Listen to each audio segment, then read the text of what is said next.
everyone, it's me, Princess, and welcome back to my channel. Welcome to Princess Kitchen PH. Please like and subscribe to my YouTube channel and don't forget to follow my page at Princess Kitchen PH. Hey guys, it's me, Princess, and welcome back to my channel. Please come and join me sa panibagong araw. For today's video, this is just ordinary day, but come and join me sa buong araw sa aking shift. Today is Wednesday and I am straight duty in Mega Mall.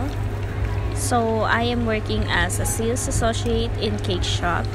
So, ngayon, nagpe-prepare lang ako ng breakfast para sa aking lunch and sa breakfast na rin namin. So, I will be making some tosilog, which is a classic Filipino breakfast, which is means a tocino, itlog, and fried rice. So first, nag-fry muna ako ng eggs. Then, ginagawa ko yan habang nagkakape. So, I will just making some sunny side up eggs since this is my grandma's preference when it comes to egg. So, mas gusto ko sa egg talaga is yung toasted, yung sides, which is yung may crunchy-crunchy pa. So, after ko nga maprito lahat ng itlog, ito na yung mga naprito natin. Then now, let's move on sa pagluto naman ng tocino. So, my brand choice is Pampanga's Best Tocino. Kasi hindi na to kailangan pakuluan, diretso prito na. And aantayin mo na lang talaga siya na mag-caramelize, then you're ready to go. Tocino talaga ang pinaka-favorite kong breakfast since I was a kid. Naalala ko dati, bihirang-bihira namin ma-afford yung tocino, especially itong Pampanga's Best na to. Pero dahil nakaka-LL na, kahit pa paano kumikita na ako, syempre nakakapagluto na ako ng 2 pack ng tocino. Naalala ko nung bata ako, pag pinagluto ako ng tocino, talagang napakarami kong nakakain kanin kapag ito yung ulam. Bihira nga din ako makatikim ng gantong klaseng tocino kasi nga madalas bumibili lang talaga kami sa labas dahil yung lola ko nga is gumagawa ng sapatos sa bangketa, and kapag ganun nga bihirang-bihira ka makatikim ng mga lutong bahay. So most of the time bumibili lang talaga kami ng mga lutong ulam sa Efroman. Kung familiar kayo sa Balong Bato, marami kasing bilihan doon ng mga breakfast kapag umaga. So, most of the time, ang tinda lang talaga doon is hotdog, itlog, fried rice, at maling. Bukod sa tocino, maling nga yung pinaka-favorite ko doon. Yun yung lagi kong binibili. Kayo guys, ano yung pinaka-favorite nyong Filipino breakfast? Just let me know in the comment section. Tapos, diba, yung pinaglutuan talaga ng tocino, lalagyan mo pa talaga ng bahaw na kanin or kahit bagong luto, bagong saing. Napakasarap talaga. Kahit diet ka or wala kang ganang kumain, talagang magpapakain ka ng maraming kanin. Ngayong matanda na ako, kapag nagluluto sila ng tocino at nilagyan ng kanin yung pinaglutuan ng tocino, ay talaga naman, galit-galit muna tayo. Walang diet-diet sa pamilyang to. Kaya naman, pag ganun yung ginawa mo, next month ka na mag-diet. Anyways, mabilisan nga lang tong luto ko kasi nga, pang umaga ako and straight duty nga ako from 8 AM hanggang alas 10 ng gabi. So, kasabay ko lang ditong kumain yung lola ko since wala naman yung nanay ko. And eto na rin yung babaunin ko pa puntang trabaho. Ganito nga yung madalas kong gawin. Nagluluto ako ng marami sa umaga para yun na rin yung baon ko papuntang trabaho. Lalo na kasi kapag straight duty ako, talagang napakagastos talaga sa pagkain kasi maya't maya ka bumibili. And nasa loob na tayo ng mall, kahit ultimong kanin, ginto. Mabilisan nga lang yung kain ko nito, and after nya nag-asikaso na nga ako. And ngayon, papunta na ako ngayon sa trabaho ko. So, naka-assign ako sa Mega Mall. So, ayan, nakarating na nga ako ng Shangri-La. Medyo malapit na nga ako sa Mega Mall neto. Bali, walking distance lang siya papuntang Mega Mall.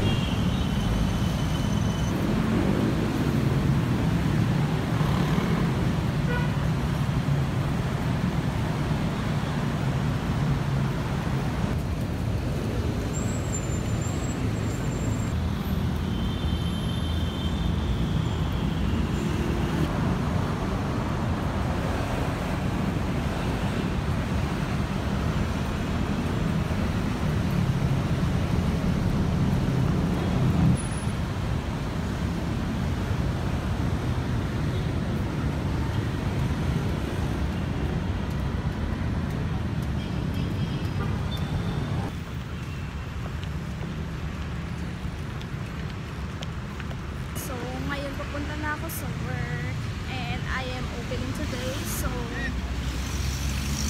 I have to wake up early and open the store. So my clock in is 8 AM, so obviously I am here before 8 AM. So papasok na ako sa mall. So I'll just see you soon.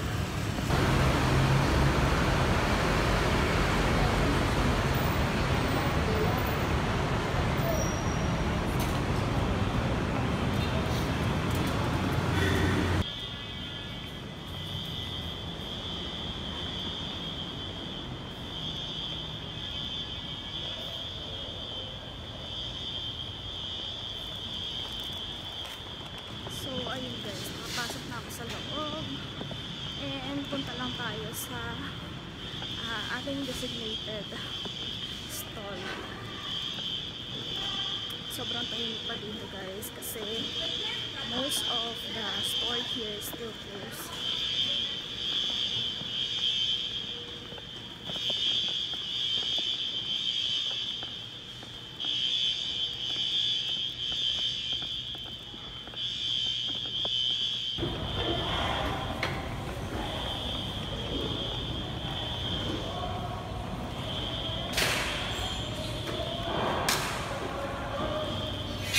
Our store is located at Mega Fashion Hall ground floor beside H&M, just around the main entrance. So ayun yung store namin guys.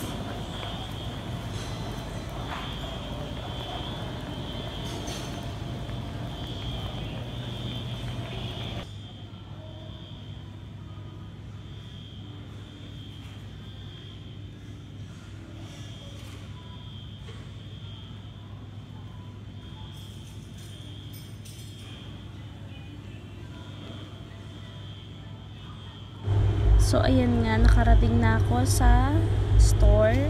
So nagtatanggal lang ako ng net dyan and magre-ready na rin ako mag-open. Dahil nga maya maya nga darating na rin yung aming logistic para i-deliver yung aming mga dispatch and pati na rin yung mga stock namin for today. Muna ako ng sarili ko bago tayo mag-display. So ngayon guys, straight duty ako ngayon. So basically from 9 AM until 10 PM. Mag-isa na ako. So, yan, samahan niyo ako guys sa araw ko. Anyways, good morning. Morning guys.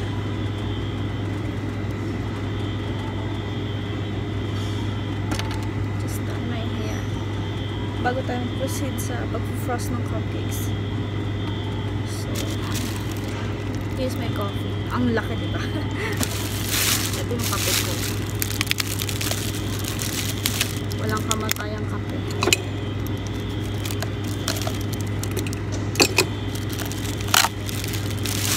Nabili ko to sa Coco.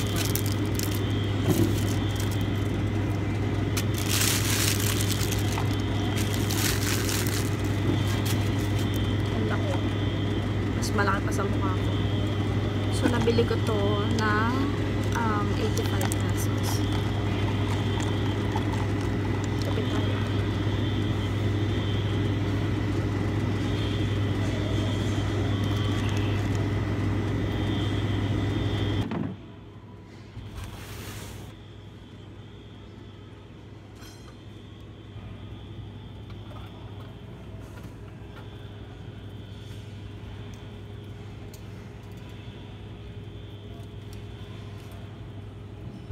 After ko nga mag-chill ng konti, eto na, mag-uumpisa na ako magtrabaho and magsisimula ako sa pagre-refill ng mga cupcakes.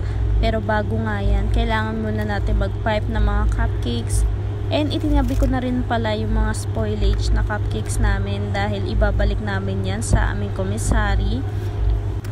So, mag-i-start nga muna ako sa aming red velvet na flavor kasi ito yung pinaka-classic na flavor and ito rin yung best seller.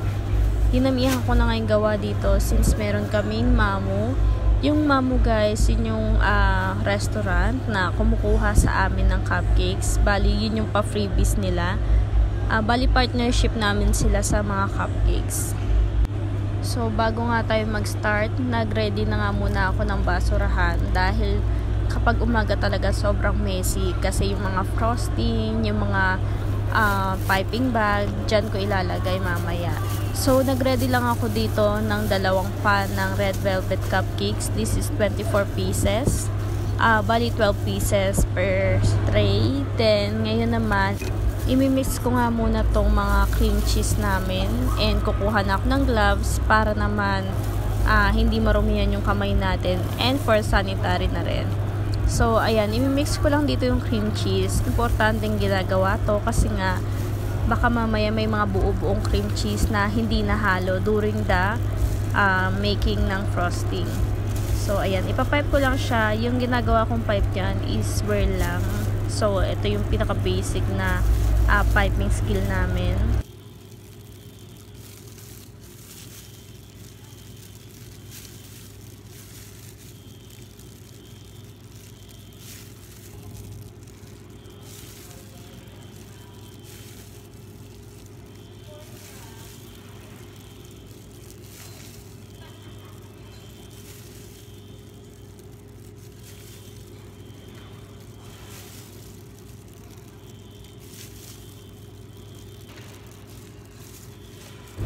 After kong ma-pipe, so maglalagay naman ako dito ng cocoa powder on top.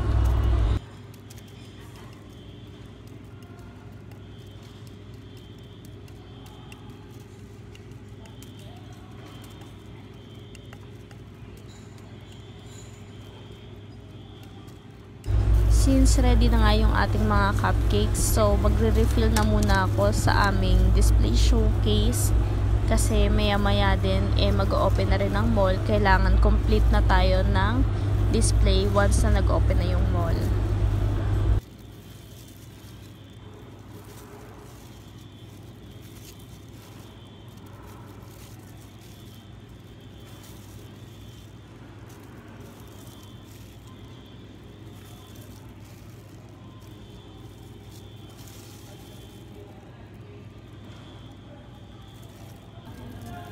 So, dito naman, tinatanggal ko na yung mga spoilage na cupcakes. Then, nilalagay ko sa box para nakasegregate yung ating mga spoilage. And anyways, dinodonate namin siya sa church. Kaya, nakapak siya ng maayos. Then, yung mga cupcakes naman na hindi na mapapakinabangan, sinesegregate din namin siya. Then, binabalik sa commissary. And then, yung ginagawa naman doon is ginagawang bokashi. Yung bokashi naman, it means gagamitin siya for fertilize ng mga plants. Kasi meron din kaming farm. So, doon siya napupunta kapag na-i-process na yung mga tira-tirang pagkain.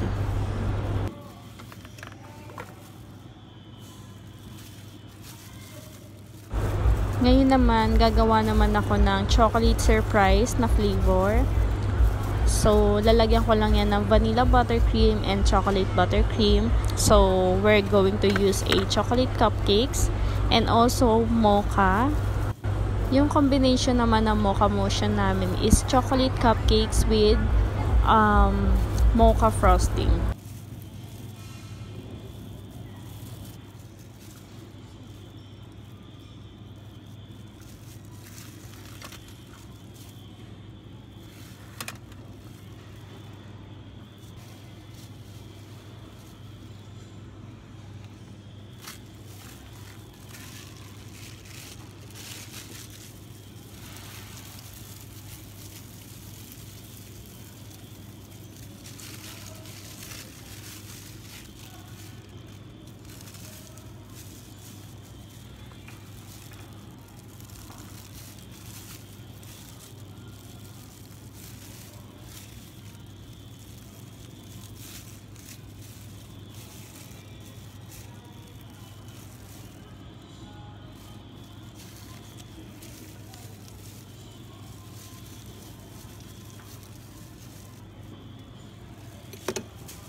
So, after ko nga ma-pipe yan, idadalop ko lang siya. Yung ginagawa kong stroke, ang tawag ko dyan is dalop.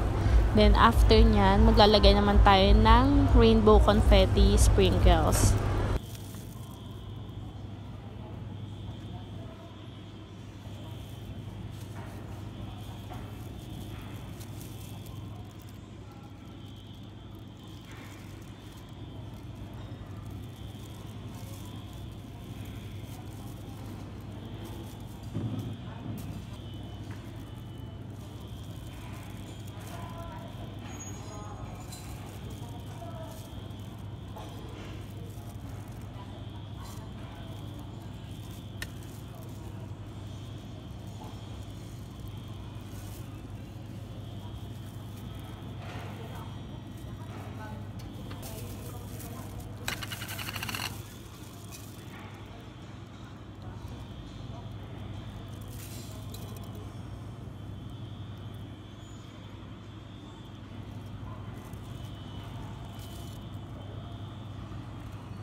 Once na kompleto na, so i-refill ko na to and ilalagay ko na siya sa display showcase.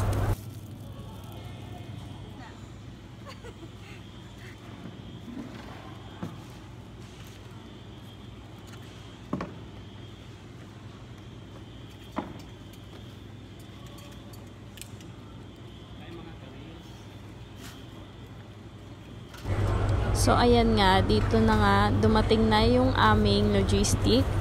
So, ayan, once na dumating na yung logistic namin, so, tutulungan lang namin sila sa pag-aayos ng aming mga stocks para naman mabilis lang yung gawain ng logistic. And then, after nyan, ibibigay naman namin yung mga tray na wala ng laman para mahugasan and para mabalik sa komisari. And then, dito rin, binibigay na rin namin yung mga reports and everything na kailangan ibalik sa office.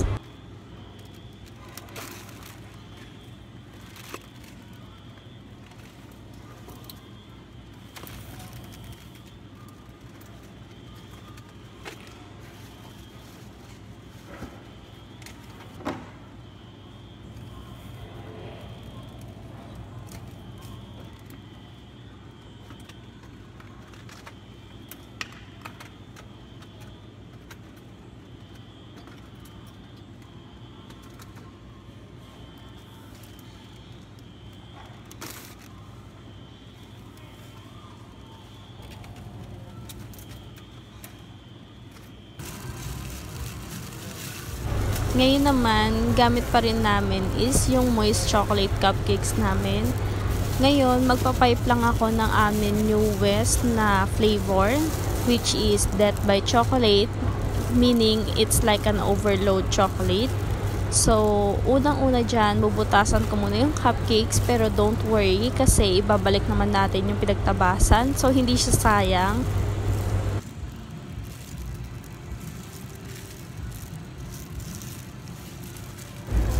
After ko nga mabutasan itong mga cupcake, pinipress down ko lang siya kagaya nung ginagawa ko sa video para naman magkaroon ng space yung ating dark chocolate ganache mamaya na ilalagay natin as our filling.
After ko magawa yon sa lahat ng mga cupcakes, ngayon naman, it's time to put our dark chocolate na ganache.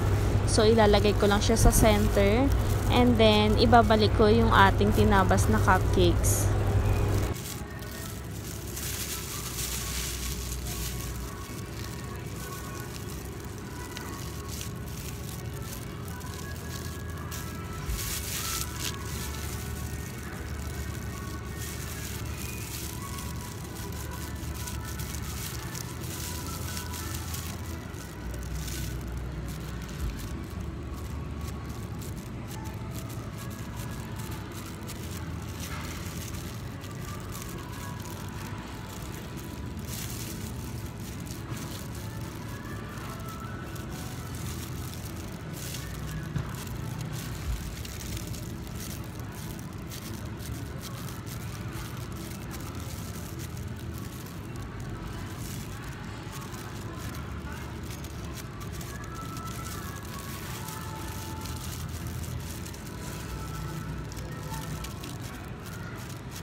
So, after nating maibalik yung mga tinabas nating cupcakes, imimix ko lang tong chocolate mousse. After that, pipe na natin siya sa cupcake. And don't worry kung hindi pa masyadong maganda yung ating pagkakapipe kasi papakinisin pa natin yan after. So, ganito nga yung ginagawa kong pagpapakinis dyan. Inuuna ko nga yung taas muna. Pag makinis na yung taas, tsaka ko tatrabahuhin yung mga sides.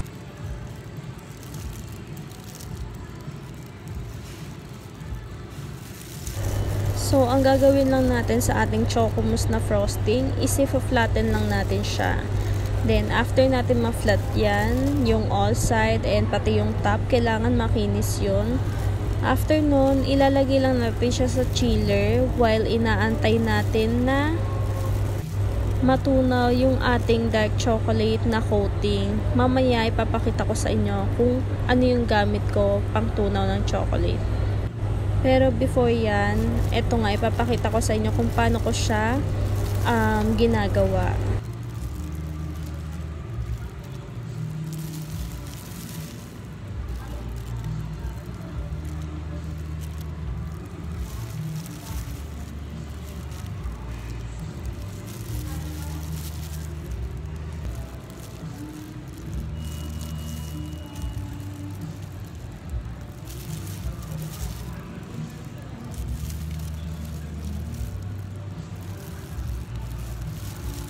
Dahil wala kaming extra chiller, so ilalagay ko lang to sa display na chiller namin.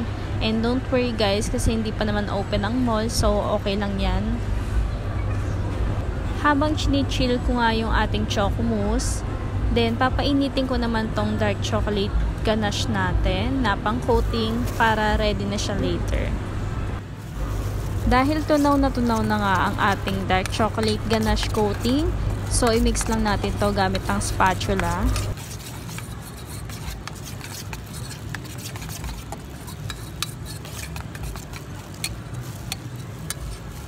And then, ilabas na rin natin yung cupcakes na chinil natin kanina. So, once set na yung ating choco mousse, pwede na natin siyang i-dip dito sa ating coating.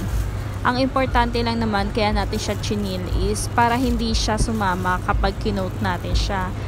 Kasi yung choco mousse, di ba, medyo malambot siya. So, kailangan mo siyang i-chill muna.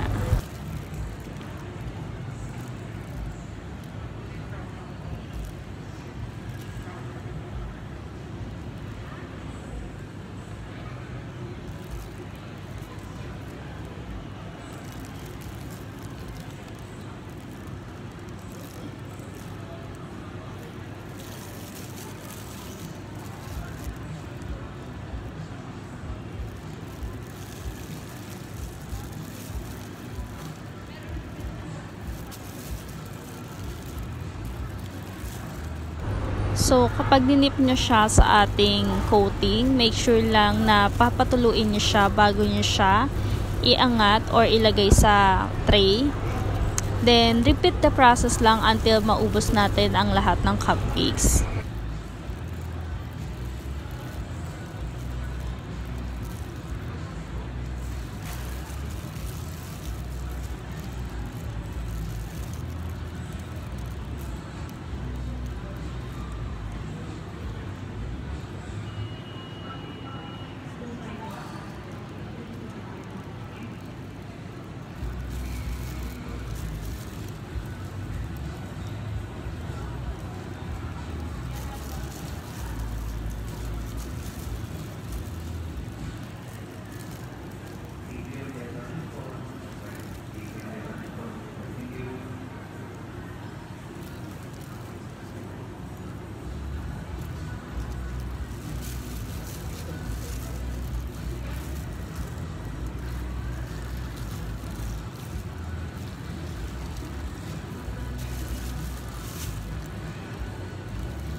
So, ito na nga yung ating mga nagawa. Gumawa lang ako ng 6 pieces. Backup lang to kasi meron pa talaga kaming pang display.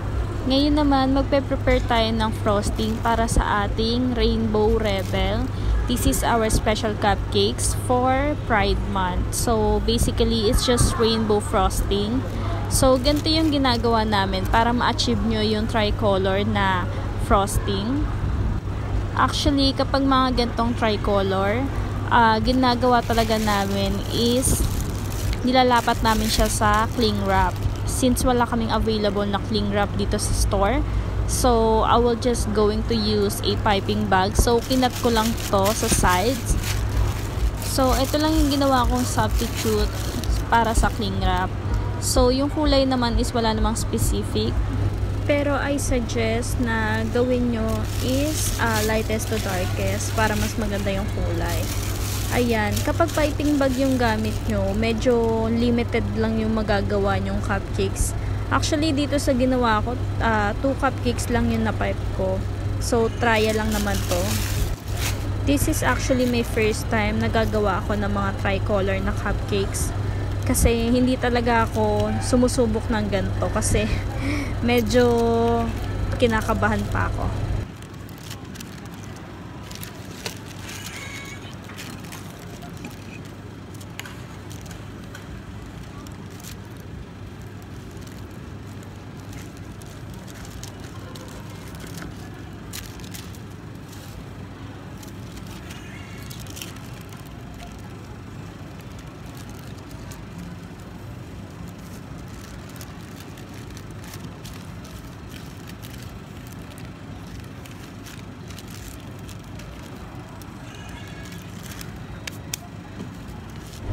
So, after ko nga maayos tong piping bag, ikakat ko lang to sa dulo para doon natin itatapat yung ating tip para mamaya.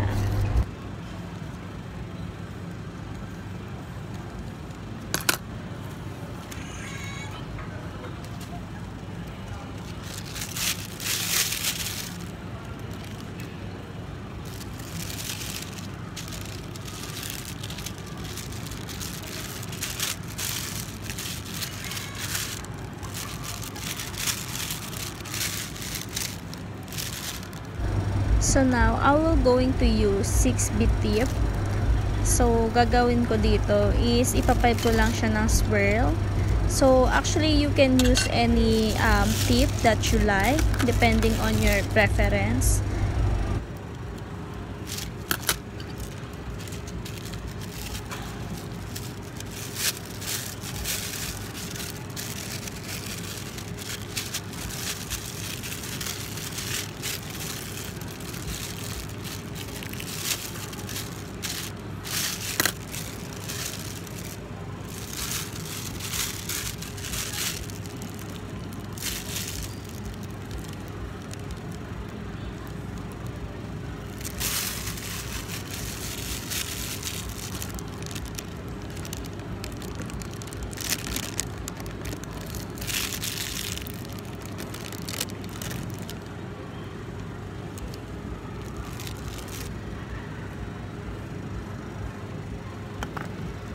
So yun guys, kapag walang masyadong customer, gumagawa lang ako ng mga box dito.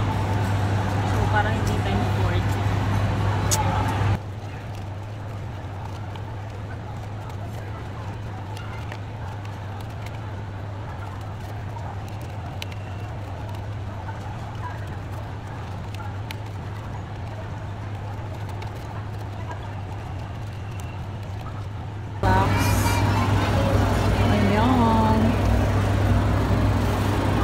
Ayan, nabawasan na.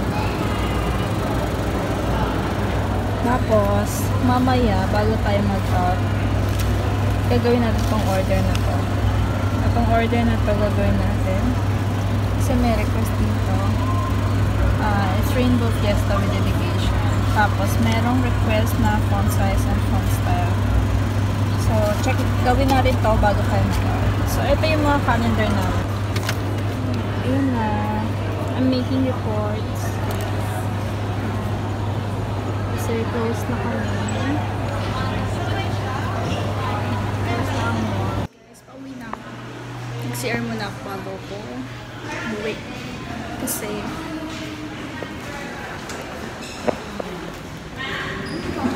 nga medyo malayo yung babiyahin ko. So, ayan. Buti bukas pa yung CR dito sa second floor. Pauwi na ako, guys. Sarado na yung mga store dito.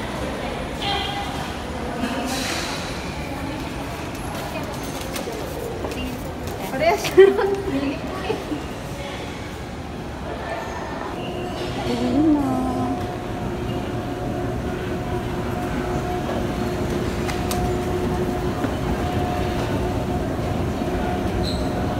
Yung baon ko guys, hindi ko na kaya. Uuwi na naman tayo, mayroon tayong bitbit na baon. Anyways, kakain na naman ito pagdating. Yung store natin, sarado na.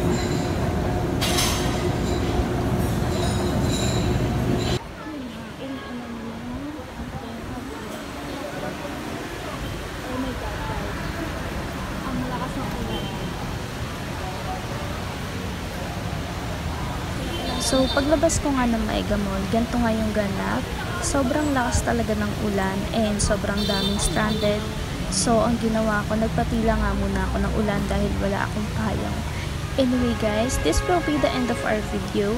If you enjoyed this video, please like and subscribe to my channel. And don't forget to hit the notification below for more upcoming video. Thank you so much for watching and see you in my next vlog. Bye!